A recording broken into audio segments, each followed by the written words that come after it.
서울 외곽 오래된 아파트 단지. 햇살이 어렴풋이 아침 공기를 두드리듯 비추고 있었다. 그 틈을 헤집고 오래되고 구멍난 낡은 코트를 입은 노인이 폐지를 줍고 있었다. 그녀의 이름은 백음옥. 사람들은 그녀를 치매 걸린 노인이라 불렀고 동네 아이들은 그녀를 마귀 할멈, 멍청이라고 놀려댔다. 폐지를 팔러 고물상에 간 날이면 고물상 아저씨는 어김없이 할머니를 향해 소리를 빽빽 질러댔다. 금옥은 쭈글쭈글한 손으로 녹슨 철근을 움켜쥐었다. 눈빛은 흐릿했지만 어딘가 모르게 날카로움이 비쳤다. 고물상 주인은 늙었으면 집에나 있지라며 투덜거리며 자리를 떴고 금옥은 조용히 미소 지었다. 그녀의 집은 낡고 좁은 10평짜리 임대 아파트였다. 며느리 윤지영은 금옥을 철저히 무시했다. 아침 식사 시간에도 금옥의 밥그릇은 항상 식탁 끝에 덜렁 놓여 있었고 반찬은 말라비틀어진 김치 쪼가리. 그마저도 말없이 치워지는 일이 다반사였다. 지영은 매번 이렇게 변명을 했다. 할머니는 치매잖아요. 자꾸 밥을 2번 먹으니깐 그렇지. 가스불을 켜놓고 잊어버리고. 이젠 요양원 가야 한다니까요. 하지만 손녀 수진이만은 달랐다. 수진이는 늘 조용히 할머니 옆에 앉아 책을 읽어주거나 할머니가 좋아했던 음악을 들려주곤 했다. 어느 날 밤 금옥은 이불을 덮은 채 누워있다가 살며시 몸을 일으켰다. 그녀는 장롱 위 작은 상자를 꺼냈고 그 안에서 낡고 커다란 라디오가 들어있었다. 겉보기엔 낡고 고장난 라디오였지만 금옥은 그 라디오의 뚜껑을 조심스레 열었다. 그 안에는 작은 총기 부품과 손때 묻은 암호 노트가 들어있었다. 금옥은 그 노트를 가만히 펴고 아주 작은 글씨를 더듬어 읽기 시작했다. 은백조 작전 보고서 1차. 1987년 3월 15일. 암호 해제 방식은 동일. 목표자 암호명 칠흑. 그녀는 혼잣말처럼 중얼거렸다. 사라진 줄 알았지. 나도 그렇게 믿고 싶었고. 근데 말이야, 이젠 그게 돌아오고 있는 것 같단 말이지. 그 순간 밖에서 고양이 울음소리가 들렸다. 그녀는 재빨리 노트를 닫고 라디오를 제자리에 넣었다. 아무 일 없었다는 듯 다시 이불 속으로 들어갔다. 하지만 그녀의 눈은 밤새 깨어 있었다. 이 집에, 이 동네에 그녀의 진짜 이름을 아는 사람은 아무도 없었다. 그녀는 버려졌고 묻혔고 잊혀진 존재였다. 그러나 누구도 몰랐다. 한때 세상을 뒤흔들었던 이름이 다시 깨어날 준비를 하고 있다는 것을 말이다. 하굣길. 교복을 입은 수진이는 핸드폰을 들고 아파트 입구로 걸어오고 있었다. 저녁이 가까워지자 아파트 앞 상가에는 붕어빵 노점이 등장했고 겨울 공기엔 달콤한 팥 냄새가 섞였다. 수진은 어김없이 붕어빵을 하나 샀고 그것을 조심스럽게 종이봉지에 담은 채 집으로 향했다. 이건 할머니 몫이었다. 요즘 따라 금옥의 말이 부쩍 많아졌고 그 말들에는 어딘가 모를 불안이 스며 있었다. 그날 저녁 수진이는 돌아오지 않았다. 오후 6시, 7시, 8시. 시계 바늘이 무심하게 돌아가는 사이 집안 분위기는 점점 싸늘해졌다. 며느리 지영은 짜증스럽게 말했다. 또 친구 집에서 노는 거겠죠. 요즘 애들이 다 그렇잖아요. 하지만 금옥은 뭔가 이상하다는 걸 직감했다. 할미에게 줄 주전부리를 들고 웃으며 나타날 시간이 훨씬 넘어가고 있었기 때문이다. 그건 한 번도 어긴 일이 없었다. 분명 무슨 일이 생긴 것이 분명했다.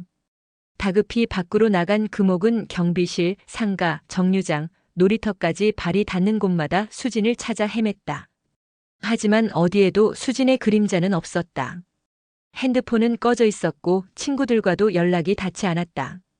밤 10시 경찰에 실종 신고를 했지만 돌아온 건 무성의한 대답뿐이었다. 가출 가능성도 있죠. 요즘 아이들 다 그래요.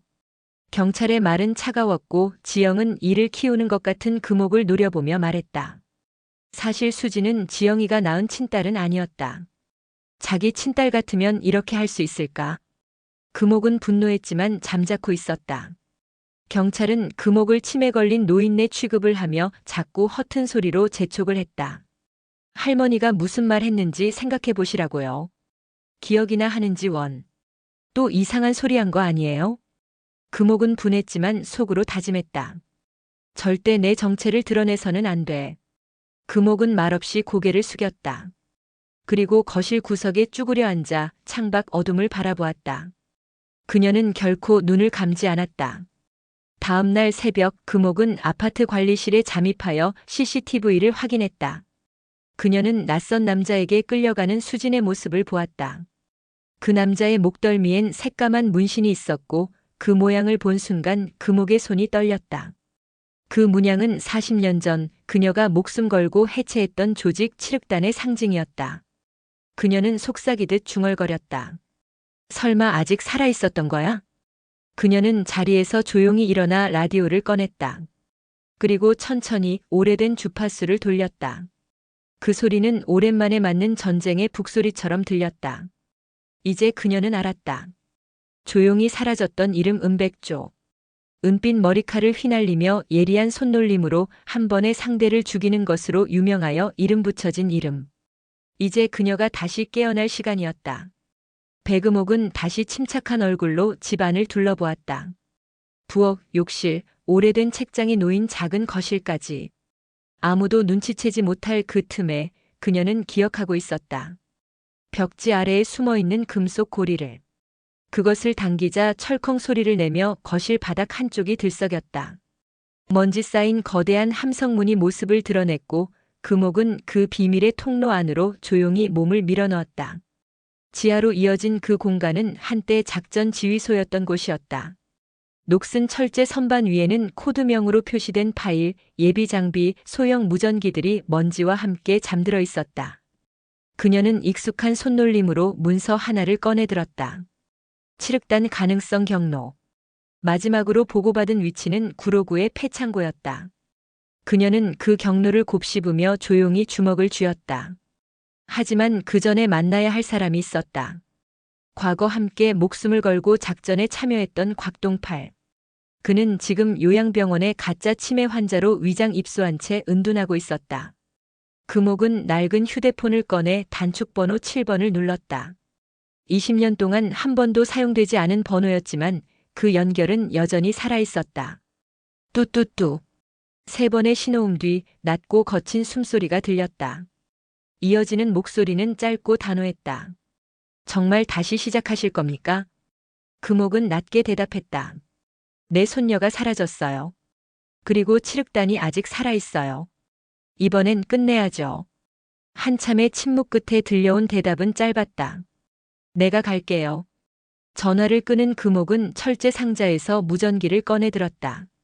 고장난 부품을 갈아 끼우고 배터리를 확인하며 그녀의 손놀림은 마치 어제까지 써왔던 사람처럼 정확했다.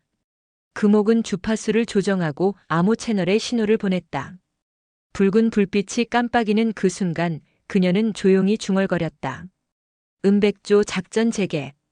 작전명 회기. 그녀는 다시 상자를 덮고 조용히 함성문을 닫았다. 거실은 언제 그랬냐는 듯 다시 평온해졌고 텔레비전에서는 늦은 밤 뉴스를 흘려보내고 있었다. 금옥은 소파에 앉아 멀리 창밖을 바라보았다. 아주 검은 어둠이 온 세상을 뒤덮고 있었다. 그날 밤 그녀는 다시 평범한 노인의 얼굴로 돌아가 이불을 덮었다. 그러나 그녀의 심장은 그 어느 때보다도 빠르게 뛰었다. 다시 전쟁이 시작되려 하고 있었다. 눈이 그친 아침, 백음옥은 감색 외투를 꺼내 입었다. 오래된 외투 주머니 속엔 낡은 가죽 장갑 한 쌍과 희미하게 다른 열쇠 뭉치가 들어있었다. 그녀는 무표정한 얼굴로 지하철에 올랐다. 구로구 방면 1호선 비좁은 칸에는 사람들의 피곤한 기운이 묻어 있었지만 그녀의 눈은 창밖 어딘가를 응시한 채 정적을 품고 있었다. 구로공단역. 한때 산업의 심장이었던 그곳은 지금은 낙후된 창고와 철문만이 남아 있었다. 백음옥은 지도도 없이 익숙하게 폐창고 골목으로 걸었다. 수십 년 전 작전 때 사용했던 동선이 몸에 새겨져 있었기 때문이다. 그녀가 도착한 창고는 벽면이 검게 그을린 듯 낡아 있었고 문은 녹슬어 있었고 잠겨 있었다. 금옥은 열쇠 뭉치를 꺼내 녹슨 문을 열었다. 안으로 들어선 순간 오래된 기름 냄새와 곰팡이 향이 그녀를 반겼다. 금옥은 익숙하게 주변을 살폈다. 벽 한쪽의 금속 캐비닛을 열자 그 안에는 다 쓴 무전기와 탄약 케이스가 비스듬히 놓여 있었다. 그녀는 탄약 틈에 끼워진 USB 하나를 꺼내며 중얼거렸다. 기록을 남겼다는 건 누군가 아직 살아있다는 뜻이죠. 그때였다. 창고 뒤편에서 미세한 인기척이 들렸다. 금옥은 반사적으로 몸을 낮추고 철제 기둥 뒤로 몸을 숨겼다. 그녀는 허리춤에서 작은 권총을 꺼내 들었다. 오래전 해체된 조직의 잔당이 이곳을 다시 이용하고 있을 가능성을 배제할 수 없었다. 발소리는 가까워졌고 마침내 문틈 사이로 한 남자가 나타났다. 헌 코트를 입고 중절모를 눌러쓴 채 금옥과 눈을 마주쳤다. 그 순간 서로의 총구가 마주했다. 팽팽한 긴장감이 흘렀다. 그러나 금옥은 눈빛 하나로 상대를 알아보았다. 곽동팔이었다. 20년의 세월이 얼굴에 흔적을 남겼지만 눈빛만큼은 여전했다. 동팔은 천천히 총을 내렸다. 기억하시죠? 여기서 우리가 마지막으로 싸운 게 언제였는지. 금옥은 미소를 지으며 답했다. 기억 안 날 리가 없죠. 그날 밤 난 당신 덕분에 살아있었어요. 두 사람은 잠시 눈빛을 주고받은 뒤 동시에 고개를 끄덕였다. 그리고 금옥은 USB를 건넸다. 이 안에 뭔가 있어요. 칠흑단의 위치, 그리고 내 손녀의 흔적까지. 동팔은 조용히 고개를 끄덕이며 USB를 수첩 안에 숨겼다. 이제 본격적으로 시작해야겠네요. 창고 바깥은 다시 눈이 내리기 시작했다. 두 사람은 어깨를 맞댄 채 조용히 폐창고를 빠져나왔다. 서울 외곽의 한 허름한 PC방. 낮인데도 커튼이 쳐진 실내에는 게임 소리와 함께 단말기 펜 돌아가는 소음만이 웅웅 울렸다. 곽동팔은 후드 모자를 눌러쓴 채 13번 컴퓨터에 앉았다. 그의 손에는 배금옥이 건넨 USB가 쥐어져 있었다. 그는 USB를 조심스레 꽂고 파일을 열었다. 화면에는 몇 개의 폴더와 하나의 동영상 파일, 그리고 B-44라는 암호문이 떠올랐다. 동팔은 중얼거렸다. B-44 북부라인 암시장 경로인가? 그 순간 화면이 검게 변하더니 자동으로 재생되는 영상 하나가 튀어나왔다. 화면 속에는 눈가리개를 한 수진이 낡은 창고 구석에 앉아 있었다. 화면은 흔들렸고 남자의 목소리가 들렸다. 지금부터 이 아이는 우리 보호하에 있습니다. 조건이 맞는다면 무사히 돌려보내겠습니다. 그 여자가 조건을 이해하리라 믿습니다. 영상을 본 동팔의 얼굴이 굳었다. 그는 즉시 무전기를 꺼내 금옥에게 연결했다. 은백조 확인했습니다. 아이는 살아있습니다. 위치는 확실치 않지만 북부 경로 가능성 큽니다. B-44 낯익은 암호입니다. 예전에 우리 작전 때 썼던 통로일지도 모릅니다. 무전기 너머 금옥의 목소리는 단호했다. 그럼 거기로 가지요. 그들이 이 정도 단서까지 흘렸다면 우릴 유인하는 함정일 수도 있어요. 하지만 가야 합니다. 그날 밤 금옥은 다시 검은 점퍼와 운동화를 챙겨 입었다. 그녀의 허리춤에는 오래된 가죽 벨트가 감겨 있었다. 오른쪽에는 권총, 왼쪽에는 접이식 단검. 주름진 얼굴은 여전히 노인이었지만 몸놀림은 군인 그 자체였다. 전설의 은백조 그 모습 그대로였다. 구로에서 북쪽 방향으로 이어지는 옛 철도 경로. B-44란 암호가 가리키는 장소는 노선상 폐쇄된 옛 군수물자 보관소였다. 동팔과 금옥은 마치 정찰하듯 그 지점으로 향했다. 보관소 입구는 녹슬고 쓰러져 있었지만 안쪽에는 최근 사용된 흔적이 있었다. 캔 커피, 담배꽁초, 그리고 바닥에 흘러내린 핏자국까지. 금옥은 조용히 말했다. 이건 그냥 유인용 흔적이 아니에요. 누군가 일부러 우리가 여기까지 오게 만든 거예요. 동팔도 고개를 끄덕였다. 그리고 그 누군가는 우리가 아는 사람일 가능성이 큽니다. 그 말이 끝나기도 전에 창고 깊은 어둠 속에서 삐걱이는 문소리가 들려왔다. 두 사람은 동시에 몸을 낮추고 총을 꺼내 들었다. 창고 안 숨죽인 정적. 삐걱이는 문소리가 멈추고 어둠 속에서 검은 실루엣들이 숨을 죽이며 움직이더니 한순간에 금옥에게 달려들었다. 금옥은 거침없는 검은 실루엣들을 베어나갔다. 한 번의 손놀림에 피가 튀었고 또 다른 한 손에 쥔 총으로는 검은 실루엣들을 한 번에 명중시켰다. 발걸음은 천천히 그러나 거침이 없었다. 백음옥은 총을 쥔 손을 더욱 단단히 조였다. 곽동팔도 숨을 고르며 손끝에 집중했다. 이제 단 하나의 실루엣만이 남았다. 그 그림자가 빛에 걸려 실체를 드러냈다. 키가 크고 마른 남자. 얼굴의 절반은 흉터로 덮여 있었고 남은 절반엔 차가운 웃음을 짓고 있었다. 금옥의 눈이 크게 흔들렸다. 그녀는 그 이름을 잊지 않았다. 장태식. 과거 칠흑단의 핵심 요원이자 한때 금옥의 동료였던 남자.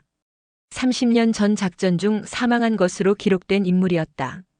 그러나 지금 그가 이곳에 있었다. 장태식은 말했다.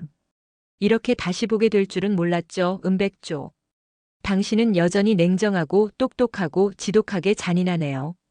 금옥은 입을 굳게 다물고 총을 겨눈 채 물었다. 수진이는 어디 있죠? 장태식은 어깨를 으쓱했다. 그 아이는 아직 무사해요. 하지만 앞으로도 그럴지는 당신 선택에 달려 있습니다. 당신 그때처럼 나를 또 배신할 겁니까? 곽동팔이 끼어들었다. 배신? 넌 국가를 버렸고 동료들을 죽였어. 배신이라는 단어는 너 같은 놈한텐 사치야.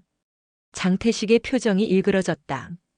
그러나 금옥은 한 발자국도 물러서지 않았다. 총구는 그대로, 그러나 그 손끝은 떨리지 않았다. 나는 내가 왜 살아있는지보다 왜 다시 나타났는지가 더 궁금해요. 설마 다시 시작하려는 건가요? 그의 대답은 간단했다. 시작이 아니라 완성입니다. 그 순간 창고 외곽에서 폭음이 들렸다. 창문이 산산이 깨지고 연기가 밀려들었다. 자동 소총을 든 남자들이 문을 부수고 들어오기 시작했다. 매복이었다. 금옥과 동팔은 동시에 엄폐물 뒤로 몸을 날렸다. 금옥은 곧장 반격 사격에 들어갔고 동팔은 무전기로 지원을 호출했다. 총성이 뒤섞이고 어둠 속에선 장태식의 모습이 사라졌다. 그는 다시 그림자 속으로 스며들었다. 금옥은 이를 악물고 탄창을 갈았다. 싸움은 이제부터였다. 그리고 이 싸움은 단순한 구조 작전이 아닌 과거와의 전면전이었다. 창고 안은 순식간에 전장이 되었다. 총성과 연기, 고함 소리가 뒤엉켜 어둠을 찢었다. 백음옥은 감각만으로 총알을 피했고 반사적으로 적의 위치를 파악해 반격했다. 곽동팔 역시 엄폐물 뒤에서 정확한 사격을 이어갔다. 하지만 적들은 훈련된 움직임을 보이며 정면뿐 아니라 측면에서도 포위하려 들었다. 좌측, 한 명 더. 금옥이 소리쳤고 동팔은 그 말에 맞춰 몸을 틀며 사격했다. 짧은 비명과 함께 쓰러지는 적. 그러나 곧이어 창고의 철제 천장이 흔들렸다. 무언가가 위에서 내려오고 있었다. 스모크 수류탄. 연기가 시야를 가리자 금옥은 동팔에게 무전으로 외쳤다. 철수해요. 여기 놈들 우리보다 한 수 위로 움직이고 있어요. 이건 유인 전투예요. 동팔은 이를 악물고 고개를 끄덕였다. 두 사람은 창고 후문을 향해 동시에 달렸다. 뒷문은 녹슬어 있었지만 열려 있었고 그 너머에는 오래된 철도 선로가 폐허처럼 이어지고 있었다. 바로 그때였다. 등 뒤에서 탄환이 스치고 금옥의 팔꿈치에 열기가 스며들었다. 그녀는 이를 악물고 계속 달렸다. 폐선 너머 숲길을 비집고 도망친 그들은 결국 허름한 창고 옆 버려진 방공호로 몸을 숨겼다. 숨을 몰아쉬는 동팔은 금옥의 팔을 보며 물었다. 총알 관통은 아닌 것 같죠? 피만 좀 봤어요. 문제 없어요. 수진이 구할 때까진 절대 안 쓰러져요. 동팔은 금옥의 눈을 똑바로 바라봤다. 그 눈동자엔 두려움이 없었다. 오직 결심과 냉철함만이 남아있었다. 그리고 그 순간 금옥의 무전기가 짧게 깜빡였다. 은백조 듣고 있나? 익숙한 목소리. 장태식이었다. 그는 무전으로 메시지를 남겼다. 아이를 원한다면 다음 지점으로 와. 마지막 기회니까. 오래 기다리진 않아. 무전은 끊겼다. 짧고 날카로웠지만 그 한마디에 금옥은 모든 걸 읽었다. 이제 게임을 끝내려는 거예요. 그녀는 피 묻은 팔을 붕대로 감싸며 중얼거렸다. 이제 나도 끝장을 보러 가야죠. 도심 외곽 폐공장지대. 낡은 구조물 사이로 바람이 매섭게 불었다. 잔설이 흩날리는 그곳, 어둡고 눅눅한 콘크리트 지하실. 백음옥과 곽동팔은 조심스럽게 계단을 내려갔다. 장태식이 남긴 마지막 위치 그곳이었다. 지하실 입구에는 붉은 페인트로 기다리고 있다는 글씨가 휘갈겨져 있었다. 금옥은 잠시 멈춰섰다. 이 마지막 싸움이 수진을 구하는 일이자 동시에 자신의 과거와 맞서는 일이 될 것임을 그녀는 알고 있었다. 문을 열자 내부는 놀랍도록 정리되어 있었다. 조명 아래 수진이 의자에 묶인 채 앉아 있었다. 눈은 가려졌지만 호흡은 정상이었다. 그리고 그 앞 장태식이 서 있었다. 왔군. 역시 넌 절대 약속을 어기는 사람이 아니야. 금옥은 조용히 총을 겨누었다. 수진을 풀어. 지금 당장. 장태식은 웃었다. 그 전에 하나 묻자. 지금이라도 나라가 널 다시 원한다면 넌 돌아갈 거냐? 나라가 날 원하든 말든 난 지금 내 손녀를 되찾으러 온 거야. 그 순간 총성이 울렸다. 동팔이 반대쪽 입구에서 사격을 개시한 것이다. 장태식도 반사적으로 몸을 피하며 반격했다. 순식간에 격전이 벌어졌다. 금옥은 몸을 날려 수진에게 달려갔다. 손발을 풀어주자 수진이 힘없이 눈을 떴다. 할머니 진짜 온 거죠? 그래. 절대 널 혼자 두지 않겠다고 약속했잖니. 장태식은 뒤편에서 다시 일어섰다. 하지만 이번엔 금옥이 먼저 움직였다. 정확히 그의 다리를 향한 총성. 그는 주저앉으며 소리쳤다.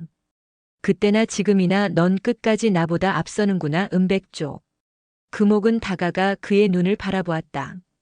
넌 나를 배신한 게 아니라 우리가 지켰던 세상을 배신한 거야. 그 대가는 이제 내 몫이지. 경찰이 곧 도착했다. 동팔은 무전으로 구조 요청을 보냈고 곧이어 외부의 사이렌이 울렸다. 금옥은 조용히 수진을 안고 그 자리를 떠났다. 며칠 뒤 뉴스에선 이렇게 보도했다. 40년 전 실종된 안기부 요원 코드명 은백조 백음옥 씨. 대테러 작전 성공 후 손녀와 함께 귀가. 기자들은 문 앞에 진을 쳤지만 금옥은 그저 말없이 웃으며 현관문을 닫았다. 자영은 손을 덜덜 떠며 경악한 얼굴로 금옥을 쳐다보았지만 아무 말도 하지 못하였다. 한마디라도 잘못하였다가 자신의 어떻게 될지 알 수 없었기 때문이다. 그녀는 다시 평범한 노인으로 돌아왔지만 이젠 아무도 그녀를 치매 노인이라 부르지 않았다. 그녀가 동네에 나타나는 날이면 주변의 아이들이며 사람들이 몰려들었다. 그녀가 은백조이던 시절의 이야기는 언제나 재미 만점이었다. 더 이상 그녀는 치매 노인이 아니었다. 사람들은 그런 은백조를 사랑했다. 백음옥은 그렇게 살아있는 전설 은백조로 살아가게 되었다.